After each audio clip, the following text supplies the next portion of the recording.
Nakatry na po ba kayo magluto ng alimango dito sa bukid at saka sinagulan natin ng ulang or urabang at linagyan natin din ng mga kasag-kasag dyan at saka linagyan natin ng gulay na kapayas. Ayan, napakasarap.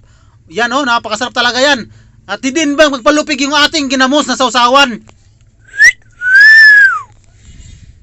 What's up mga kalumad? Kumusta na po kayong lahat dyan? Dahil sa adlaw na ito mga kalumad, andito nga di ako sunod sa bukid mga kalumad at ayun, nagpakuha na din ako ng dahon at naglulungag na din ako dahil yung dahon ilalagay natin sa ating linungag dahil yung kanilang tapadira ay daging buslot na. Dito tayo sa humay-humayan, nagbabaktas dito dahil naghanap tayo ng kapayas. Meron talaga akong nakikita ng isang puno ang kapayas dito at hindi ko na pinagsayangan yung panahon at kinuha ko na dahil ilalagay natin yan sa ating alimango at saka ulang at saka sa ating kasag.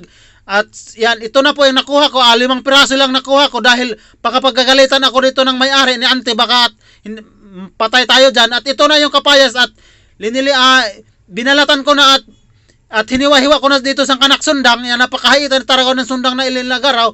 At sinimulan ko na yung ating mga lamas-lamas dyan. Una, bumbay at saka ahos. Yan. Hiwain natin talaga. Ito na yung ating pangsahog na alimango. 4 na bilog talaga. At ito pa yung ating ulang.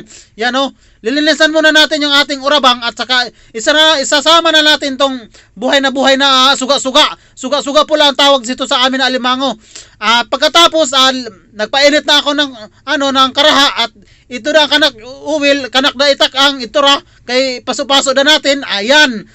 Butangan na natin ng kanato. Mga lamas nga ayan, linagyan talaga natin ng lamas yan Yan lagyan natin at saka pagkatapos ay linagay na natin pinakauna dyan, ilagay natin na ating uwang o urabang. Yan, lilagay natin. At dito dahil walang takip tong ating kaldero, dahil pinakuha ko pa, linagay muna natin itong ating mga alimango dito para mamatay siya. Yan, ilagay. Pagkatapos ito namang yung ganina suga-suga yan Yan. Pagkatapos na namatay at kukunin natin yung mga tali niya para maganda tingnan. Yan Yan, kukunin natin. Pasensya na po dahil medyo madilim na dito sa amin dahil dito sa ngayon ay umuulan. Lalagyan na natin ng tubig yan. Lalagyan natin ng tubig yan. At saka ating ukayin yan. Ukayin talaga natin yan para maluto talaga yon. Yan, ating sugungan dahil nahirapan talaga ako sa sugong nila dito na hindi magsisiga. Ayan, pagkatapos linagay na natin 'to ating hiniwa-hiwa na kapayas at ilagay na natin sa ating ulang at saka alimango. Ayan, at kasag yan. Ukay-ukayin natin yan Ukay-ukayin lang natin yan. Yan Ukay-ukayin natin yan. Yan. Para yung yung iba mapunta sa ilalim at saka maluto. Lalagyan natin na ng asin. Pasensya na talaga dahil medyo madilim nito. Yan. At ukayin natin at pagkatapos yan andam na tayo dito ng ating sausawan na maraming sili na violet. Ayan. At ito hinabwa ko na yung ating kanin kanina na sinunad natin. Yan habwa na natin. Ayan dahil magbudol pat na naman tayo ngayon. Ayan, meron talaga yan. Ayan talaga yan. Yan Minsan na po makalumad dakat. Yan Yan lagyan natin. Yan Yan Yan, lagay natin. Yan, sarap. Pagkatapos, parang luto na talaga itong ating alimango. Ayan, kinuha ko na at hinabwa ko na. At hinabwa ko din sa kanato, dahon at saka ating kanin. Yan, Yan, Sobra talaga ito mga kalumad. Hindi ka talaga dito, parang masalapan jud ka dahil nagugusla na ako ngayon Yan butang lalagay na natin. Pagkatapos natin lagayan, yan lagay natin. Yan napakasarap talaga. Parang gutom-gutom na itong mga kasama ko dito Yan Yan, pagkatapos ko na yan, pinukturan ko muna. Yan, ito na ating sausawan yan. Pinastep dyan mga kalumad, manalangin muna tayo sa ating Panginoon. Amen, amen, amen.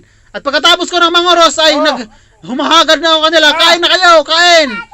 Kain, yan. Sarap nito. Yan, ito na.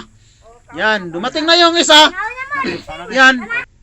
Yan, dumating na dahil yung mga kasama ko nagkuha na sila ng mga plato. Yan. Kain na kayo, kain. Yan, napakasarap talaga nito. Kain. Kain, yan. Shout out nga pala sa palaging nanonood ng aking munting vlog. Sana andyan kayo palagi sa mabuting kalagayan. At ingat kayo, ito na si Uncle. Nagkukuha na siya ng plato. Yan, nagkukuhit na siya. Ito na yon ang ating kasamahan ko ngayon dito. Kumakain na yan. Kain tayo.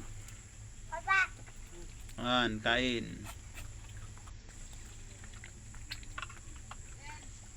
Kan.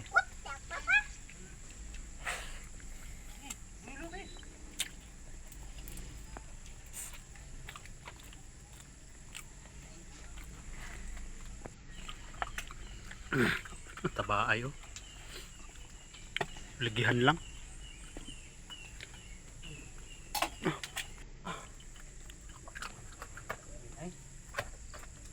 Pagkatapos yan mga kalumad, at kinuha ko na itong durian na hinatag sa atin at kakainin natin ngayon. Ito ang ating panghimagas ngayon mga kalumad. Ito. Durian ang ating panghimagas. Yan. Okay, kain mga kalumad. Kain tayo ng durian. Napakasarap talaga. Sobra. Dito na lang ako hanggang sa huli mga kalumad. Maraming salamat. Ingat.